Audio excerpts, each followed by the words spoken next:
Cerebral palsy, or CP, is a group of permanent movement disorders that appear in early childhood. Signs and symptoms vary among people. Often symptoms include poor coordination, stiff and weak muscles, and tremors.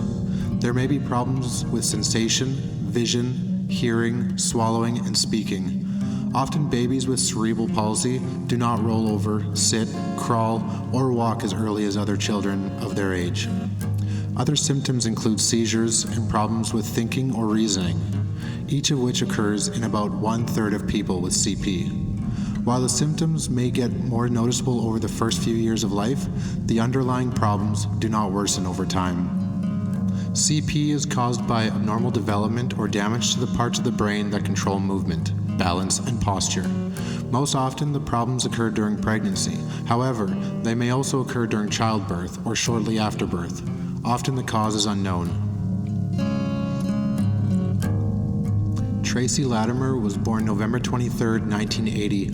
An interruption in Tracy's supply of oxygen during the birth caused cerebral palsy, leading to severe mental and physical disabilities, including violent seizures, which were controlled with seizure medication.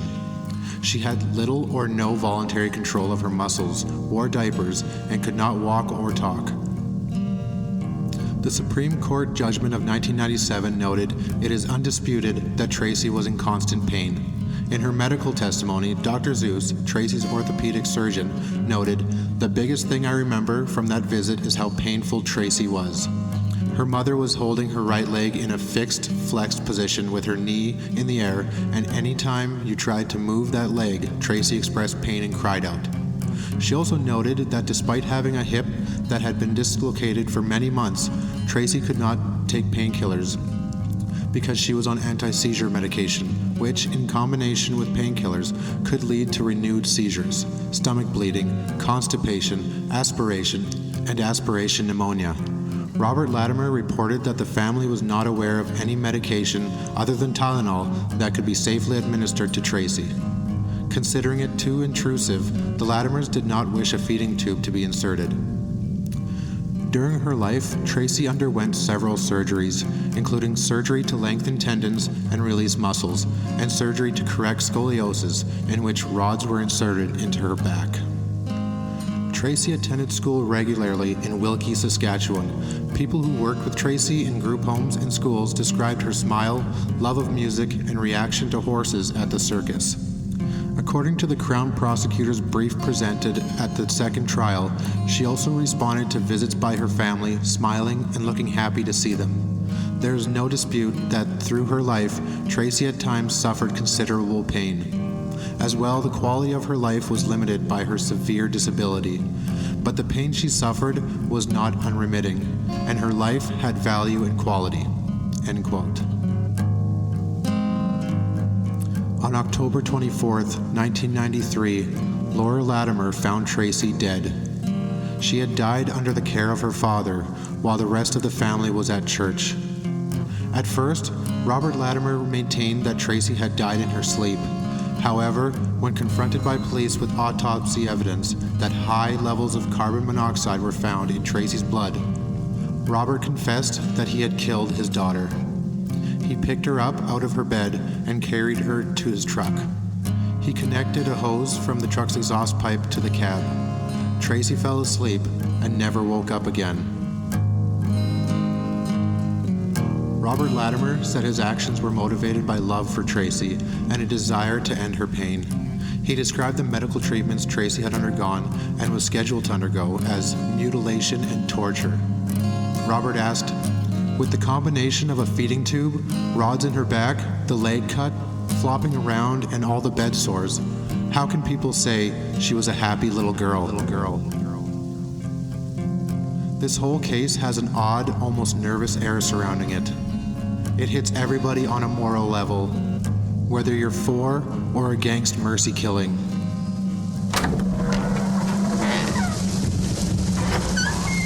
So open your eyes and gaze into the abyss as we delve deeper into Canada's crawl space.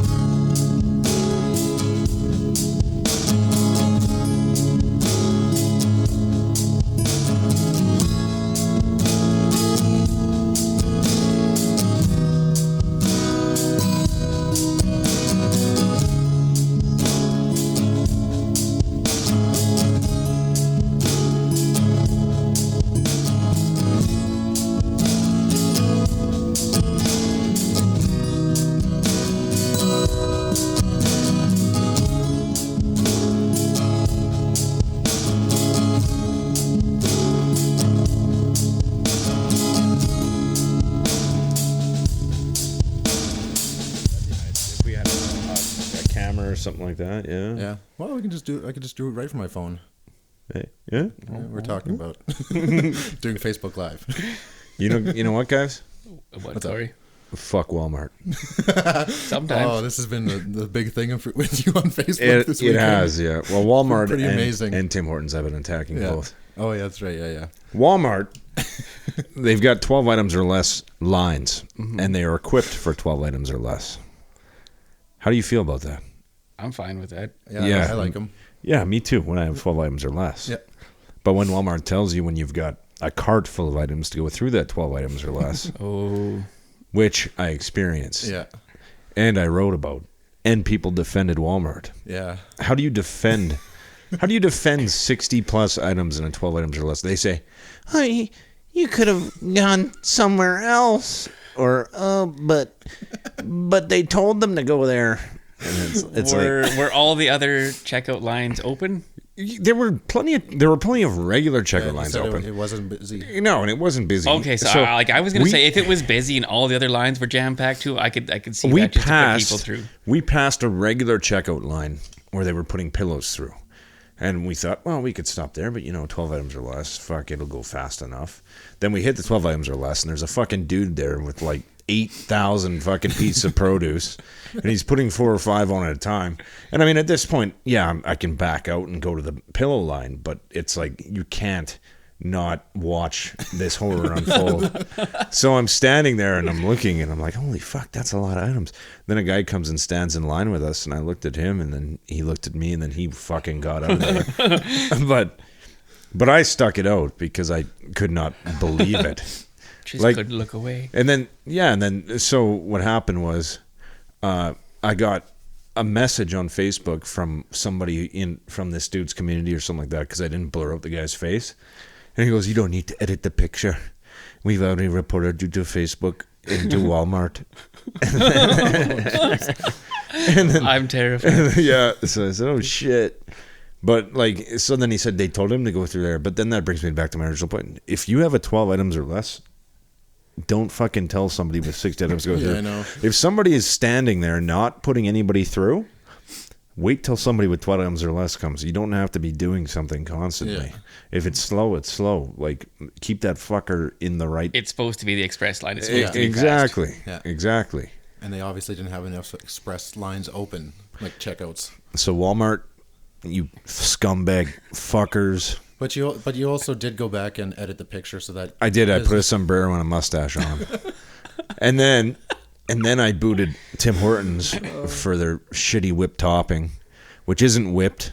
It's literally just a topping, but it's like a barely edible palm vegetable oil topping that does not degrade or change consistency regardless of time it's sat.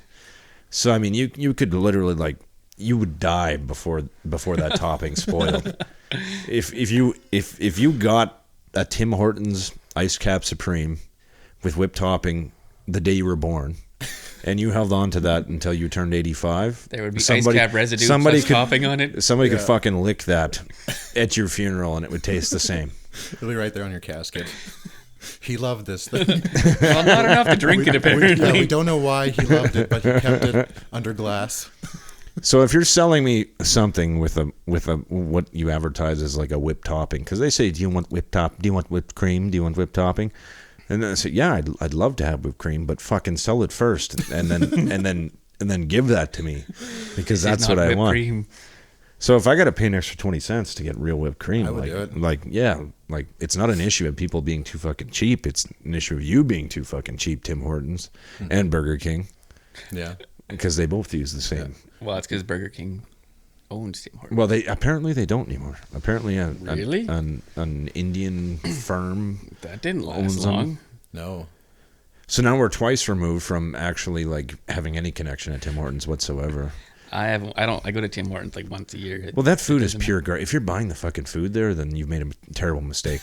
And you've done something wrong in your life. And I do. And those hash, they're like, do you want a hash brown? It's like, no. Please, can I have AIDS before you give me that hash brown?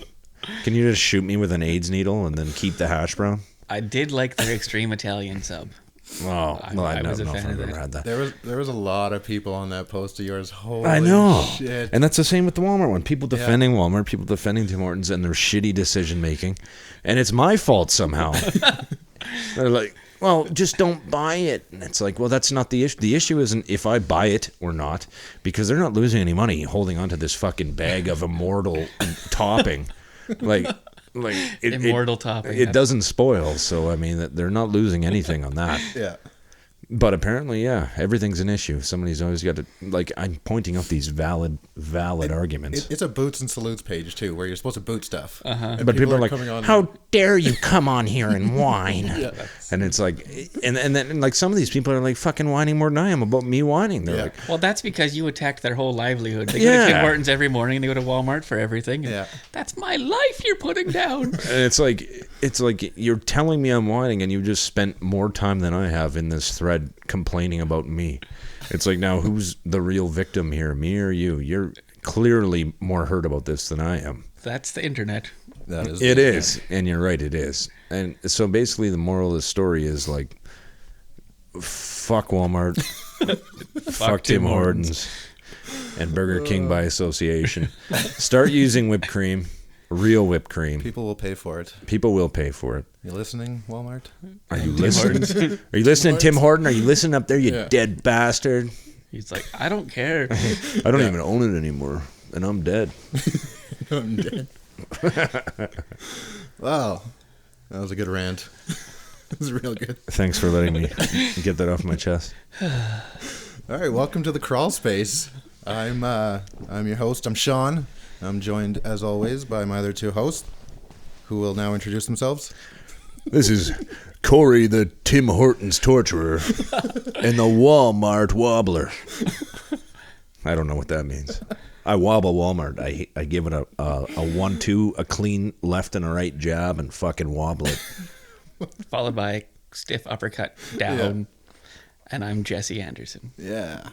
And today we're going to talk about the Robert Latimer case, which is very controversial in Canada here, and it's all over the world. All over the world, yeah. But first, we'll talk about the area where it took place. It was on the farm, right? It was just a little bit away from Wilkie, Saskatchewan, and Wilkie is a town that is about 162 kilometers away from Saskatoon west, so like right by North Battleford, but further south than there. If you hit North Battleford, I'm looking at the map right now, so keep going. Yeah. And then if you hit Wilkie, keep going even further. So I'll get into a little bit of a history for Wilkie. On February 2nd, 1907, the first post office was established with the name Glen Logan. That's Section 4, Township 4. I don't know what any of those range 19. I think west those are of the all third meridian. Those are all highway markers. Oh, I okay. think.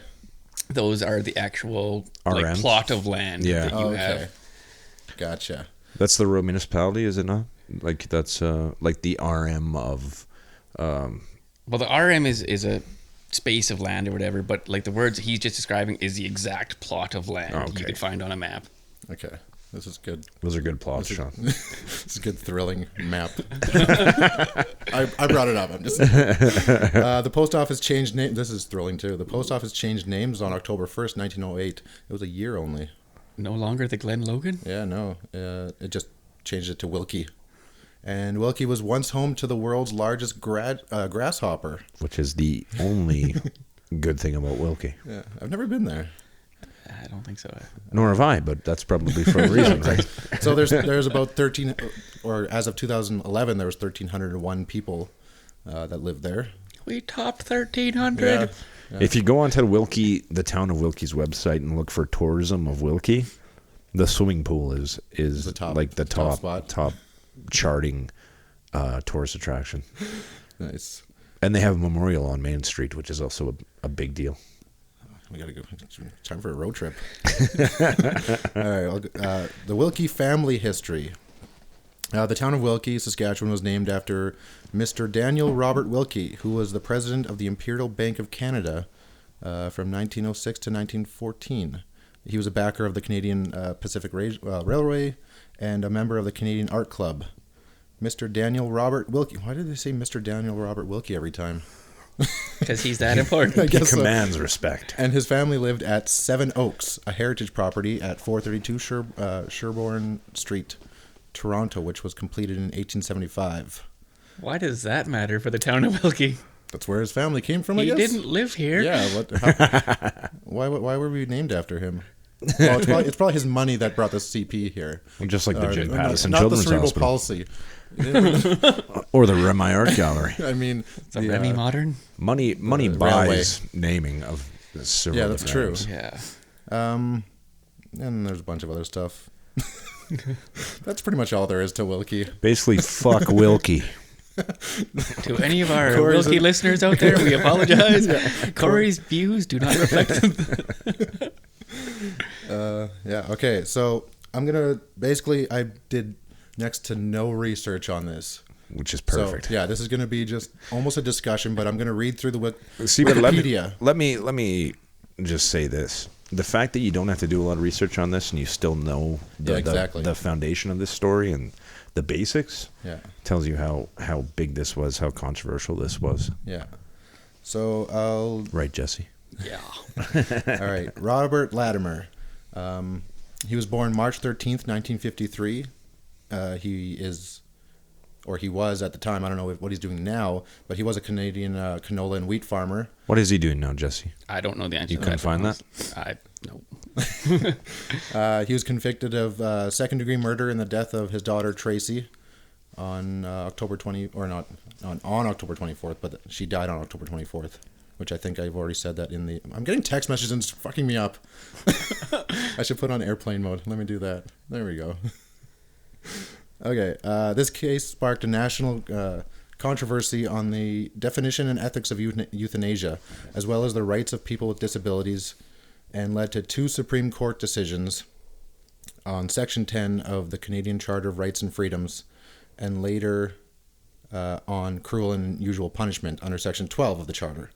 Latimer was released on day parole in March 2008 and was granted full parole effective December 6, 2010. So yeah, you were right, Corey, 2010. Hell yes. We were talking about this beforehand. Before his imprisonment, Latimer lived near Wilkie, Saskatchewan on a 1,280-acre wheat and canola farm with his wife Laura and their 4 children. So I've already done a little bit of background on Tracy. I didn't think the other kids were... Yeah, they don't really come into it at all. Yeah, exactly. There was actually a article about Robert Latimer posted on the 31st of October of this year. Yeah, because I think it's the 24th year since it happened. Is that right? Yeah, they interviewed him, actually. Yeah. Yeah, he's done very few interviews since he's been released from prison. And he seems like the one couple that I watched, he seemed very nervous. Like, and also the interviewer, or the journalist or whatever, was like really like trying to like get him to like really open up, but it's like he's saying everything. Like he seemed nervous in that situation because he was already saying everything that he had already said before and whatnot, you know? Well, and he's not like he's a public speaker or anything. Yeah, exactly. Being in jail for 10 years isn't going to help that. Yeah. So, he began serving his sentence on January 18th, 2001, and was incarcerated at William Head Institution, a minimum security facility located 30 kilometers west of Victoria, BC, on Vancouver Island. While in prison, he completed the first year of carpentry and electrician apprenticeships. He continued to run his family's farm with the help of a manager, so he was still tied to over here. On December 5th, 2007, Robert Latimer requested day parole from the National Parole Board in Victoria, BC. He told the parole board that he believed killing his daughter was the right thing to do. The board denied his request, saying that Latimer had not developed sufficient insight into his actions, despite psychological and parole reports that said he was a low risk to reoffend unless he was put into the same situation again. In January 2008, lawyer Jason Gradle filed the appeal on... Gradle. It's Gratl. So... Gradle, yeah. Filed the appeal on Latimer's behalf, arguing that in denying parole, the board had violated its own rules by requiring admission of wrongdoing and by ignoring the low risk for reoffending. In February 2008, a review board overturned the earlier parole board decision and granted Latimer day parole, stating that there was low risk that Latimer would reoffend. He was released from William Head Prison and began his day parole in Ottawa in March. On his release, he stated that he planned to press for a new trial and for identification of the pain medication that the 2001 Supreme Court ruling suggested he could have used instead of killing his daughter. He subsequently moved to Victoria, where he was required to live in a halfway house 5 days a week and an apartment 2 days a week. In July 2010, the National Parole Board denied his request to be allowed to leave the halfway house for 5 days a week. Fuck, so many denials for him. On appeal to the Federal Court of Canada in August 2010, the board was ordered by Madame Justice McTavish to review its decision. The National Parole Board was also directed by the judge to apply the least restrictive conditions consistent with society's protection. Latimer is consistently assessed as having a low risk of reoffending. Latimer was eligible for day parole in December 2010. On November 29, 2010, Robert Latimer was granted full parole. The loosening of Latimer's parole restrictions took effect on December 6th of that year. I was watching, on this, it's kind of like a documentary, but it was just a discussion on mercy killing and assisted suicide and stuff. They did do a little bit on the Latimer case, and they said that at one point that they were trying to make it so that they were trying to make the judges think that he was at a high risk to reoffend. Like, if you've gone your whole life and you haven't killed anybody before, and then your daughter is suffering, so you does seem like he's highly unlikely to reoffend. But this actually wasn't his first brush with the law. Oh shit! Which is something that I'll delve into. I found a bunch of other stuff that I didn't find in my initial research of it. So I took everything sort of seemed to be pro Latimer, and I got into some of the disability advocacy groups stuff and found out a bunch of stuff from the trial that I totally didn't hear about before. So first thing was Latimer was lauded by his wife as a 100% honest man. Court testimony showed he tried to hide his role in Tracy's death, initially stating to police that she had died in her sleep. He cut up and burned the hose that he had carried exhaust gas into the truck cab. And when he learned that police investigators were planning an autopsy, he insisted she be cremated instead. He confessed to killing his daughter only when police informed him that Tracy's blood possessed lethal levels of carbon monoxide. After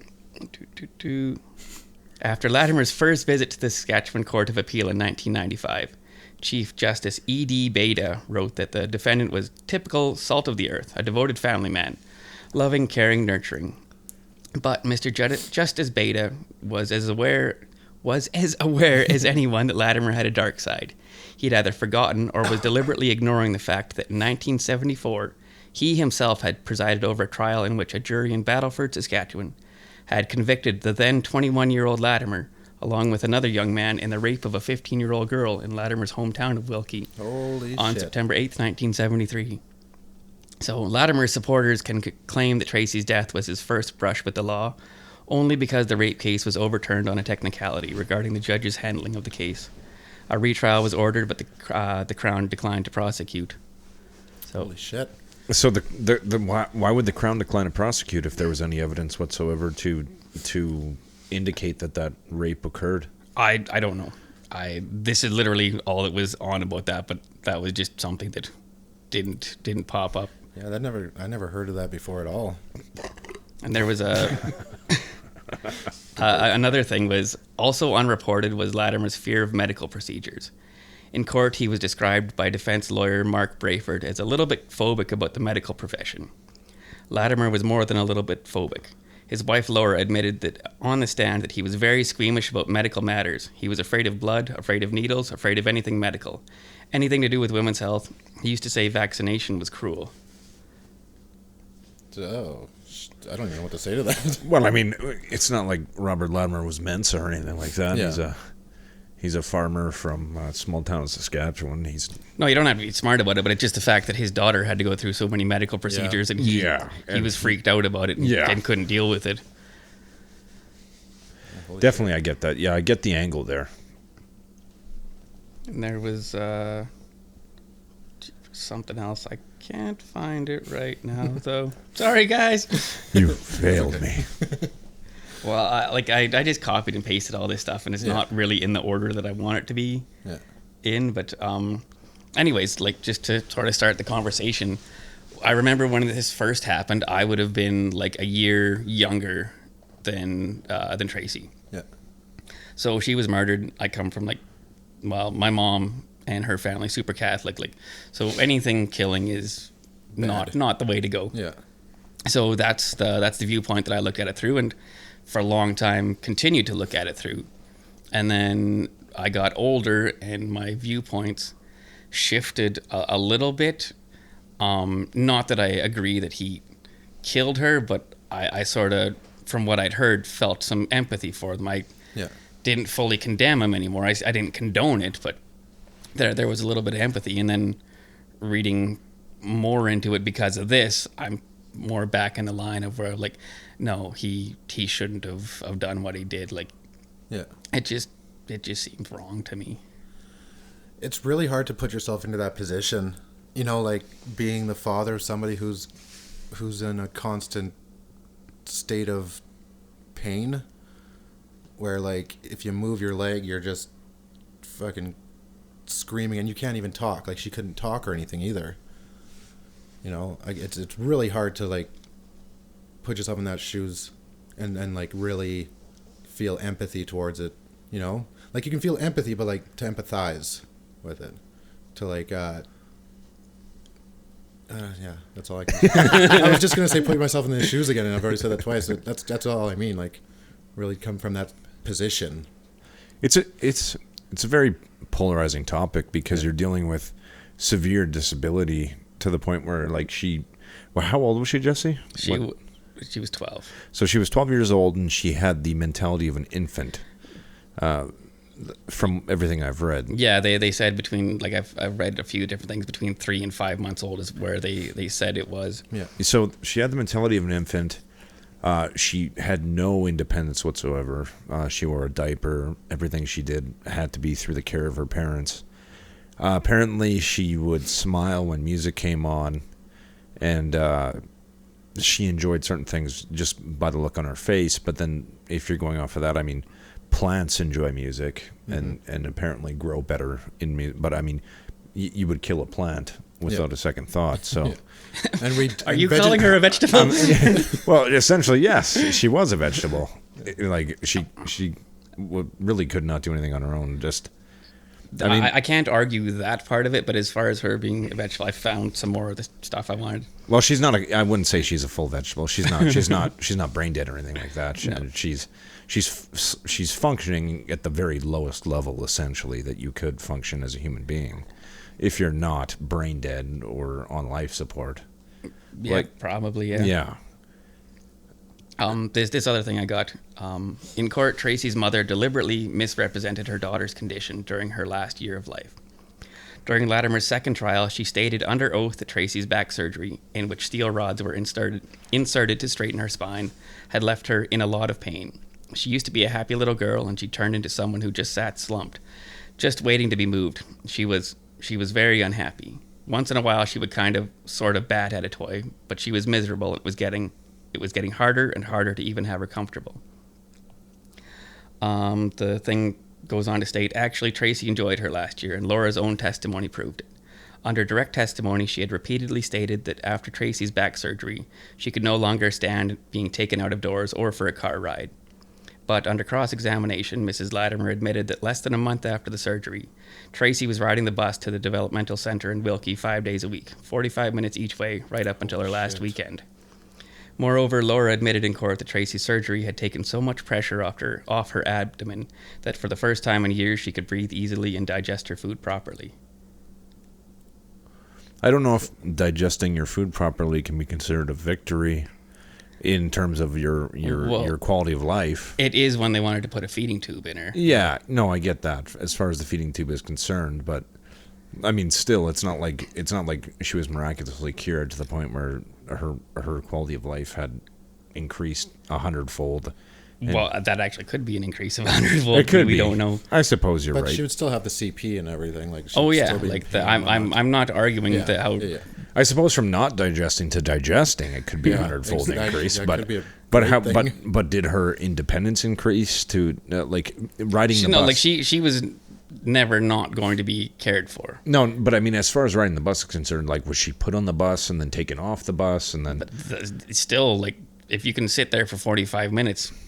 Well, you don't have a choice. You can't move, so you're Yeah, sitting but that there. means you can sit there Yeah, and while you're typically bouncing she'd be around a in bus pain. with and deal with if there was pain, you can deal with that pain, and it's not like you're stuck somewhere.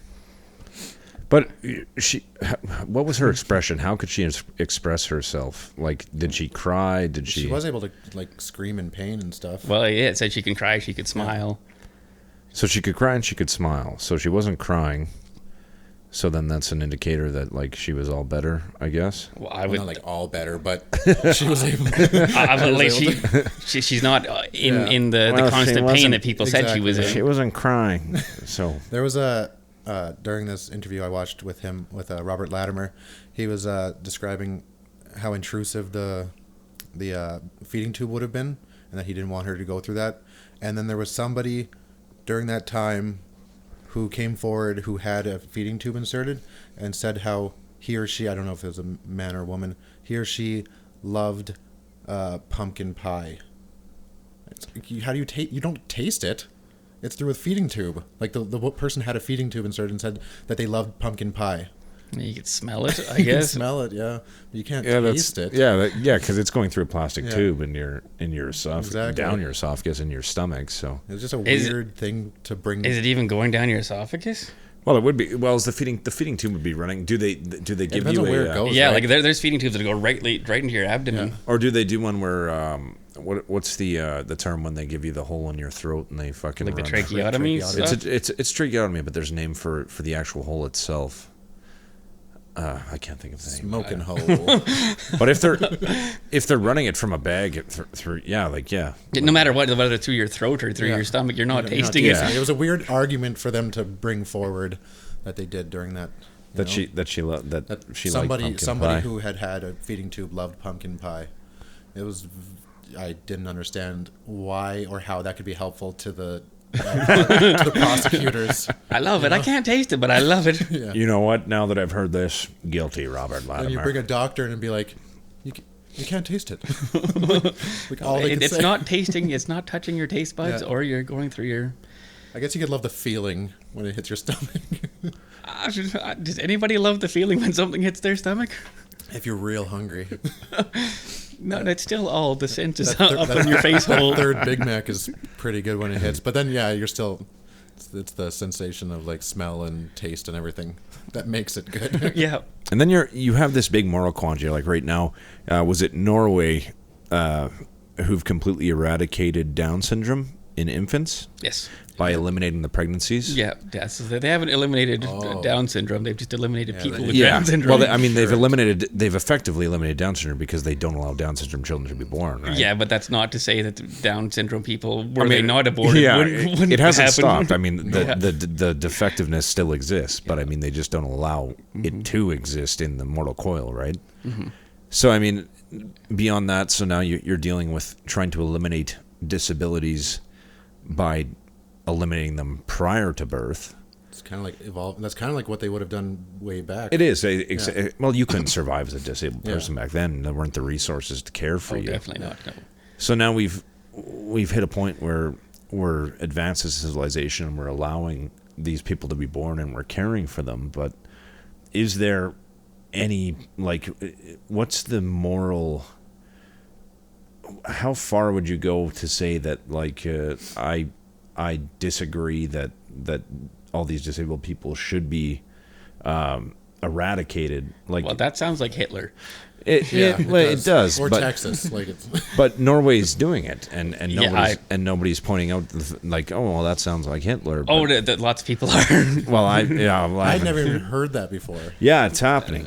Yeah, it was just 2 months ago or 3 months ago that I'd heard that too. Holy crap. When you first said it, I was like, oh, what are they doing differently than everybody else? Oh, they're killing them. Yeah, they're just eliminating them. Yeah, outright. eliminating, yeah. And so I mean, essentially, you have the same issue there. Like, do you allow this person to be born and hope they're high functioning, and then if they're not, you just care for them for the rest of their life? And that's a conundrum for every single parent. If you were to find out you were pregnant and then you find out that they have fucking Downs and they have indicators for it, what do? Do you keep that baby, or do you? I would. Yeah? Yeah. Because a lot of people, that's not an easy answer. Like, do I keep that? Because it could be a high functioning Down syndrome baby where they're basically independent. They can work, they can read, they can write. Yeah, they're like a 10-year-old for the rest of their life. Or it could be where they're an infant for the rest of their life, Mm-hmm. and that's a gamble, right? Yeah. So how would you tackle that, Sean? I don't know. That's a tough one. I don't think I could make the decision to eliminate a pregnancy, even if I knew. I don't know.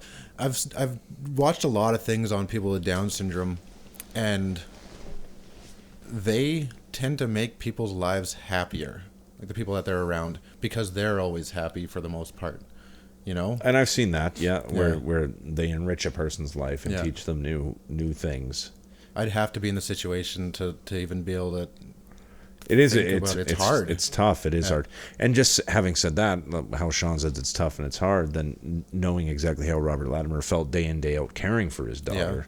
I mean, it's impossible for us. Yeah, like I that's why I can't entirely condemn him, because I'm not in his thing. But still, like, I'm against killing of anything. Like I used to be the guy that read Punisher comics, like, kill all the criminals. But I'm not for the death penalty for criminals. I'm not for abortions. I'm not for killing of anybody. Yeah. See, and I'm the exact opposite. I'm for killing absolutely everything.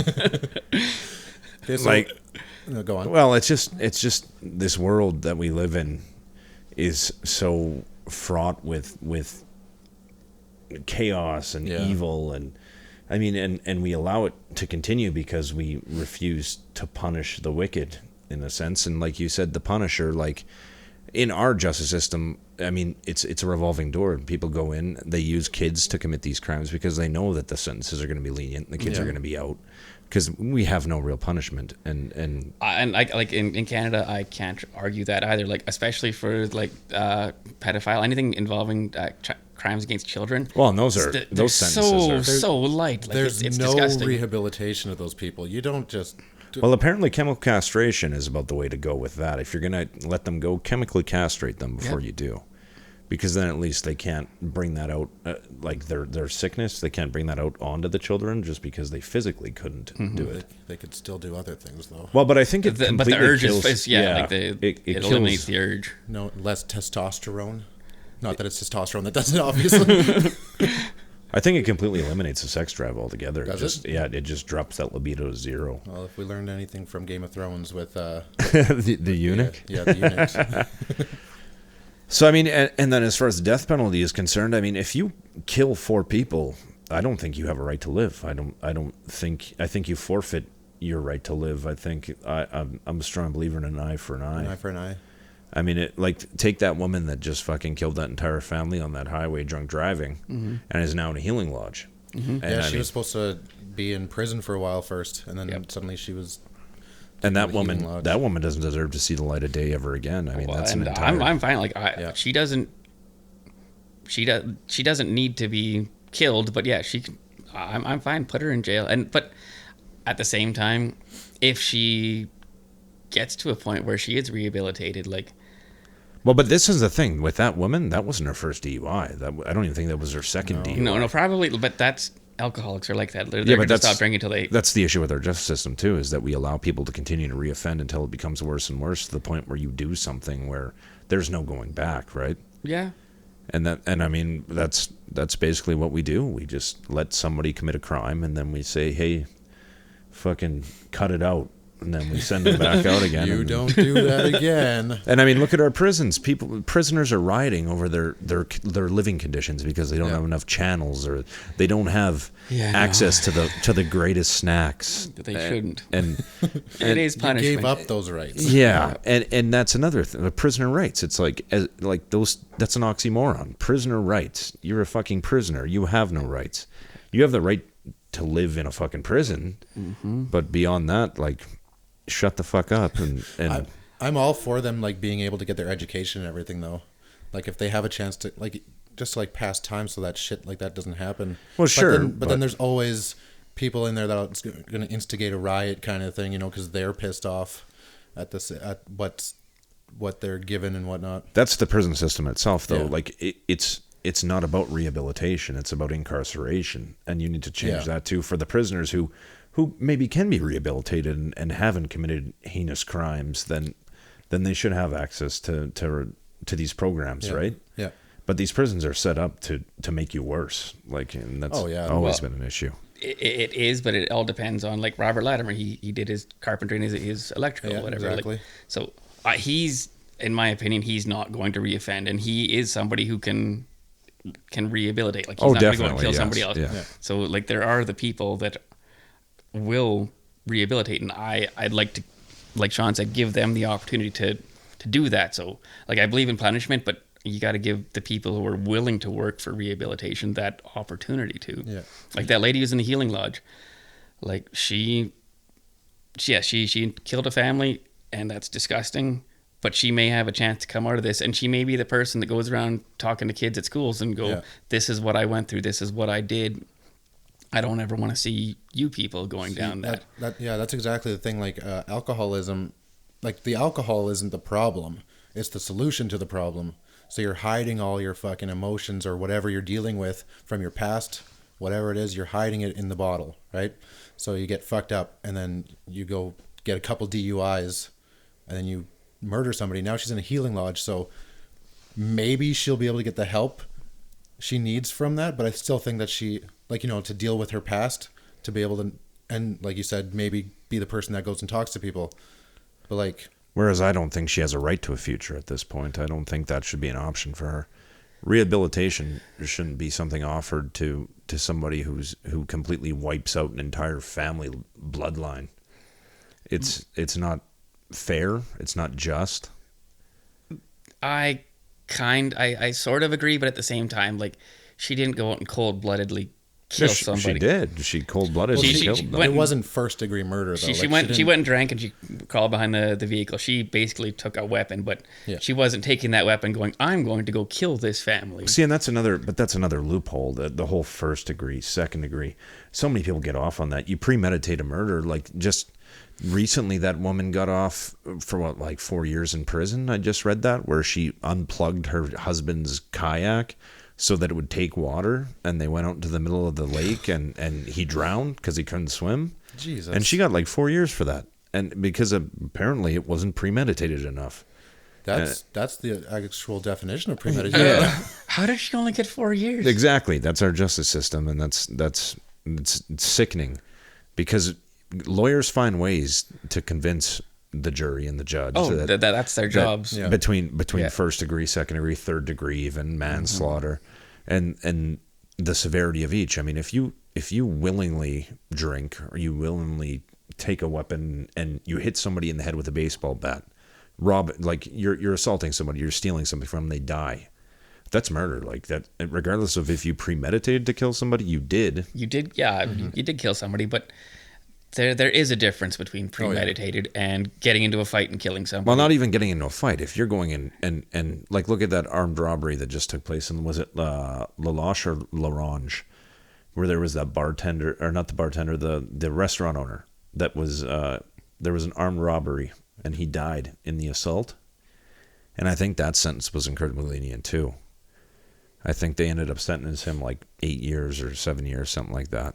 Well, the best way to see how fucking broken our justice system is you look at pedophiles and child molesters. 5 years, 10 years tops, some of them. That's what they get sentenced to. They're not life sentences. It's 5 to 10 years and then they're out. They're not going to be better in that time. And they're probably never some, going to yeah, be like better some of them are until never you going to be chemically better. castrate them. Yeah, some of them will never be better. Exactly. I think in the States they have an island for child predators, do they not? I think there's an island they put I them on. don't think so. I think there should be. No, I swear hope there so. is. Well, I swear this is a thing. Because like Jared from Subway, he's in a regular prison or whatever. He's not in general population because he'll be. Oh yes, yeah. But yeah, he's not not on an island. But they have a rehabilitation facility that is like separated from all of humankind. It's like a little separate territory. Me on the island. We'll have to do some No, further not research. you on the island. This is their song. Me on the island. Because it does exist. Jeez. I remember reading something about it a while back. I'm fine with that. Send them to the island, Yeah. and you can Yeah. drop off food once a month. The and island of misfit humans. They're more than misfits. Don't degrade misfits Yeah. by putting them. There was a case of that I read. It must have been at least 4 or 5 years ago. But there's this guy, lived his life. He was like 30 years old or whatever, and he suddenly, out of nowhere, started having really dark feelings about children. And instead of acting on them, he went and got checked out, and he got his brain scanned and everything. Tumor? He had a tumor. Then all those thoughts went away, and he was fine. It was removed successfully and everything. Maybe like 6 to 10 years after that, he started getting the thoughts again, and the tumor had grown back. Are you saying that all child predators have No, cancer, Sean? I'm not saying all child Or they predators, but like They should. but it's crazy how something like that can cause thoughts like that. I suppose if it's affecting a certain part of your brain, Yeah. I mean, and they do. I mean, they say that these inclinations towards children, they're a sickness, right? Like it's a. But then there's other people. There's actually legitimately people that defend this as you would lesbian, gay, transgender, and that it's not a choice. It's how you're born, right? So then, if you're defending these people who like men, and you're defending these women that like women, and you're defending these people who want to be men when they're women, and people that want to be fucking goats and pylons and all this weird shit. Goats and pylons. Take the pylon. There literally are trans species people out there. People that believe they are of another species. Yeah. Transracial people that believe they're of another race. Yeah, just reading about a white guy who believes he's Filipino. And this exists. So then you take that and you throw in child predators into that fold, and you say, well, okay, what makes them different? They like kids instead of men or instead of women. Ugh. And then where do you draw that? There's people that want to lump that in that. So it would be That's because those people want to fuck kids. Yeah, 'cause LBGTQC for child predator. Oh, let's not include them. Nope. I'm That's ultra liberal right there. I completely back the LGBT community, but not if you put a C on the end there for children. But yeah, that, again, where do you draw the line between what a mental illness is and then what you're born with? I think both. They're the same thing. Like it is a mental illness, but it's a mental illness that is harmful to people. Like, But most people wouldn't consider like being homosexual as a mental illness. Most people wouldn't consider being transgender as a mental illness. I don't think it is homosexual. no, but I'm not. No. I wasn't talking about that. But I was every just saying, like, species.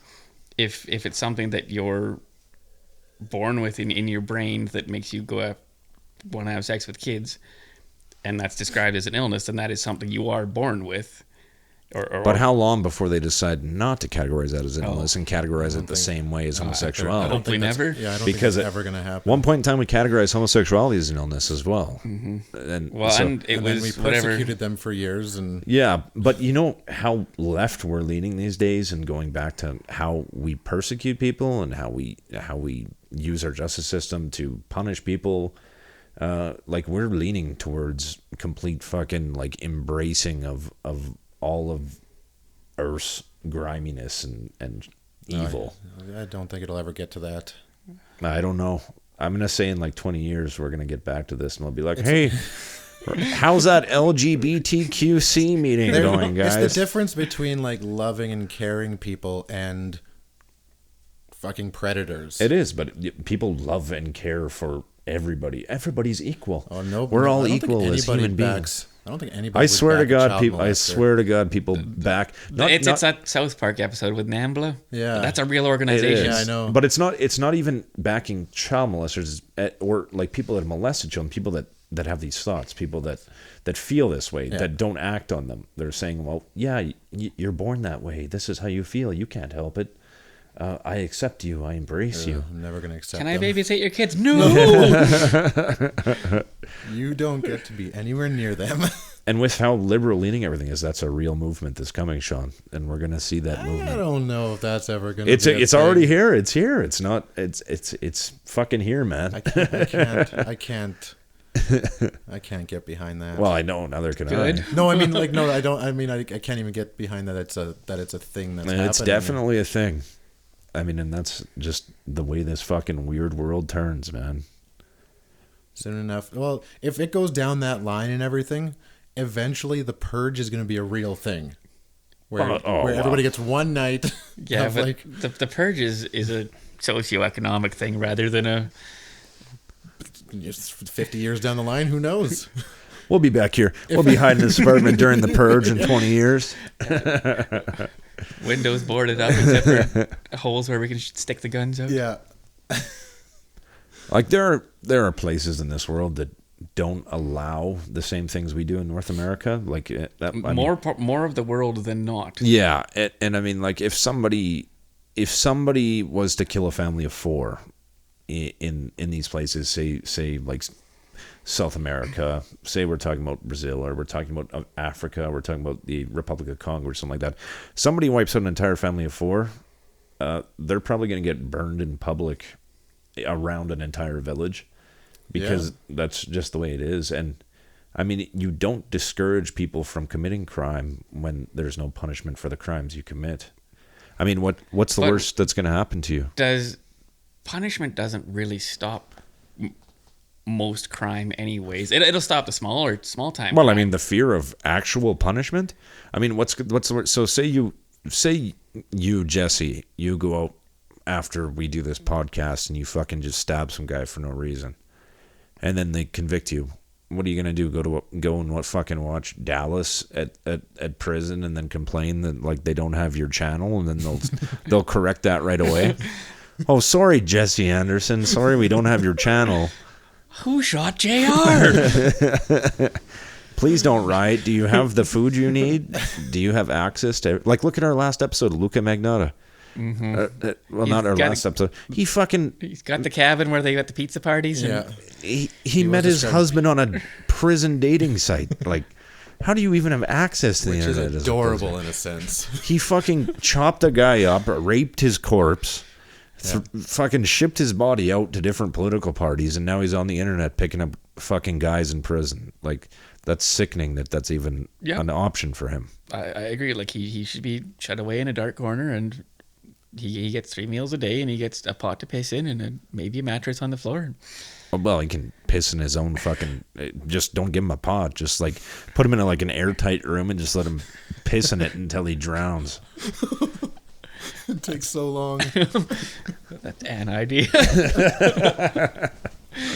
Because your clothes are going to absorb a lot as it goes. And you know, the panic that settles in right when it gets to his nose, and he's like, oh, I can't piss. Well, I think the panic would hit before that. Hey, this isn't going anywhere. As soon as it's at my ankle, I'm like, or even just like bottom of the shoe or feet or whatever, when you can feel it and it's just getting... Something's going on here. Can someone flush my room? Flush the entire room. We got to go full cycle back to where we began. Yeah, we lost track. But it was, we didn't a lot really of talk on the justice. Yeah, we didn't really lose track, because that's still in regards to the Latimer thing, because Jesse had stated that he felt all lives were precious. Well, to a point. I don't believe that we should be killing anybody. Jesse Anderson, sports murderers. Well, it's sort of through this podcast, kind of. I don't like. I think if you like, I completely understand people being like, I don't want my tax dollars to be going to somebody who murdered somebody in prison, kind of thing. You know, like to keep that person or to keep the way of living there what it is right now, let's say, like just supporting somebody who has killed somebody. I don't know if I can get behind that. I'm kind of for the eye for an eye thing for that. But it has, like, there's so many cases out there where somebody was wrongfully convicted. So many. Yes, definitely. So, like, if you murder somebody, or if you didn't murder somebody and you got sent to jail and then, or death sentence, when, like, that case is going to be closed, who's going to be working on it to try to... And it's happened. clear It's that? happened. I think in a case where it's not clear cut and where, like, the evidence is dodgy, I mean, yeah, maybe don't fucking kill that person until you're But able. like David Milgaard, like the very first thing, they thought they were rock solid enough to send him away for life. Yeah. But forensics was still Yeah. very. It was in its infancy at that point. We're at a place now where we can usually get the right person through DNA. And if you don't have that DNA, you can't convict really anymore. I mean, you need the evidence to support that person. Mm-hmm. So things have changed in regards to that.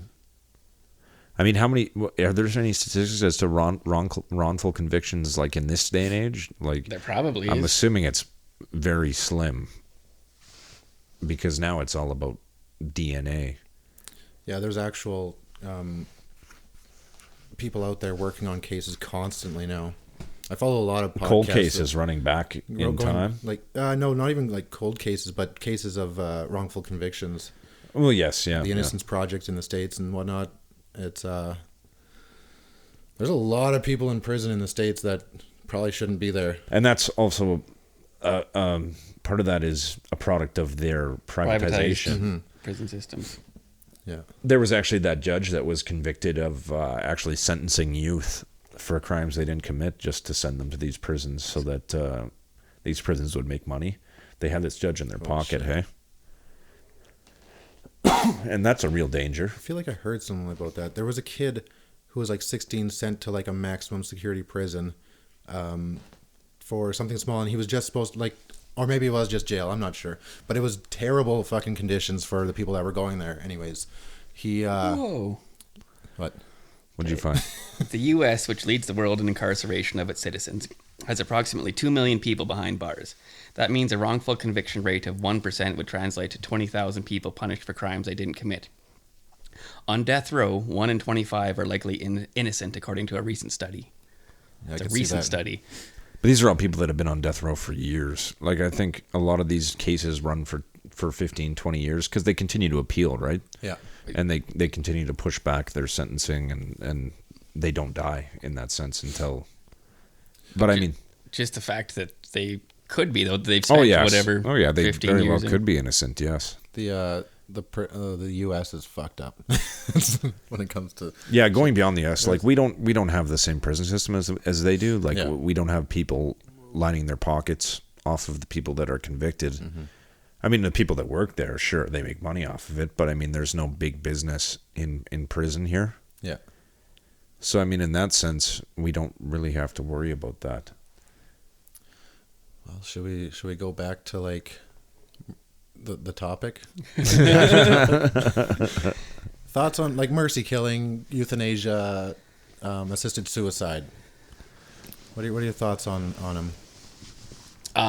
The mercy killing can't really get behind. The assisted suicide, that I find a little bit more to it because it's your own. The person can communicate and wants that. Well, and yeah, it's their choice. I don't think it's right. I don't think they should do it, but it's not.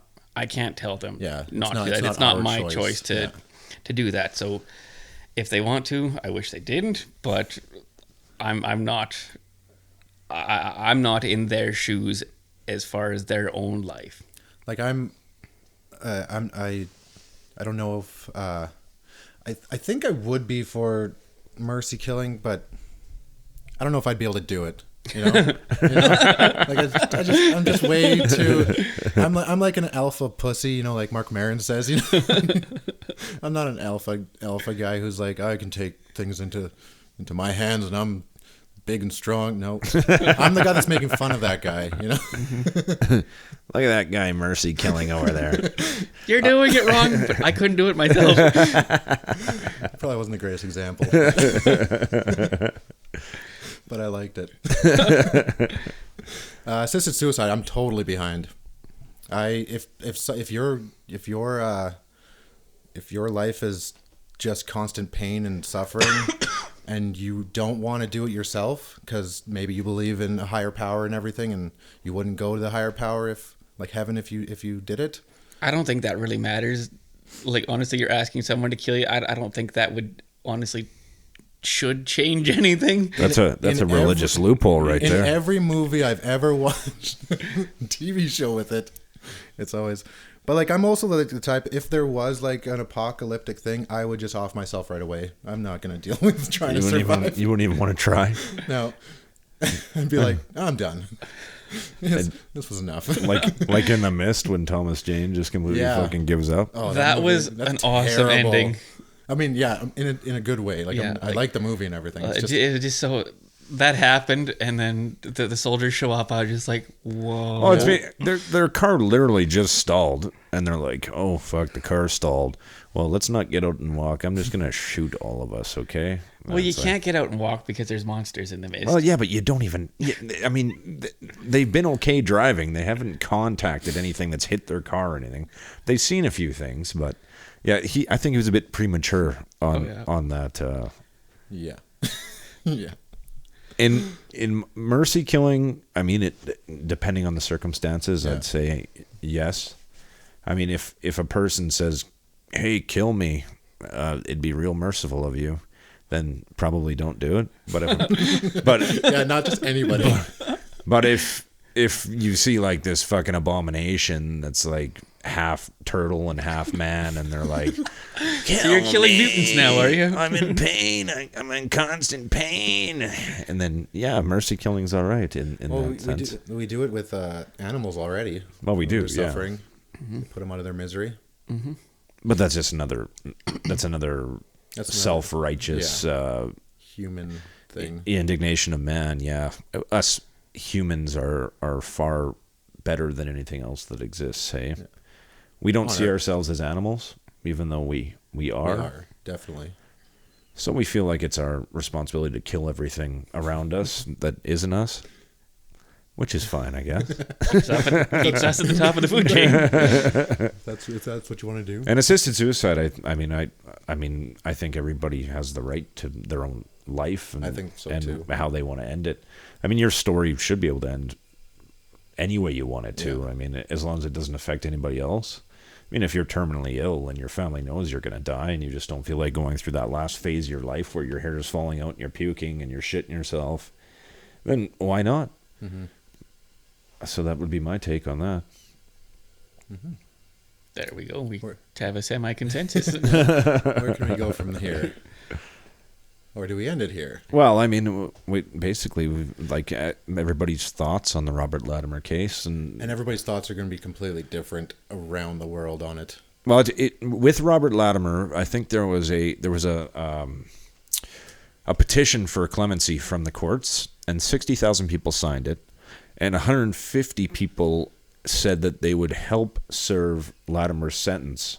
Really? Yeah. Holy shit. And obviously the courts denied that. But yeah. That's not how it works. Yeah. But 150 people volunteered to serve a part of his sentence so that he would receive early release. Wow. So, I mean, it's polarizing. There's a ton of different opinions based on how you were raised, what you believe. Yeah. And I don't think we'll ever really agree on it. No, probably not. That's why we have different political parties, because they're supposed to have different beliefs. Well, they're all just the same. They are. They all end in the same way. Yeah. And by the way, fuck Tim Hortons and Walmart. Thank you, Jesse. Finally. All right. Well, what are we going to talk about next time? Let's put that at the end of the podcast now. I think we've discussed this through several episodes. We've brought up how much of a miscarriage of justice it was with Vince Lee and Tim McLean on the Greyhound bus. Greyhound bus, yeah. And I think we'll tackle that if everybody's feeling that. Yeah. Sounds good. Works for me.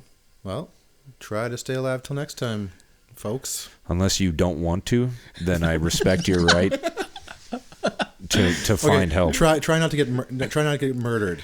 I'll say that. Don't just kill yourself because you're having a bad day. Well, don't kill yourself. Ask somebody else to, and make sure it's what you really want first.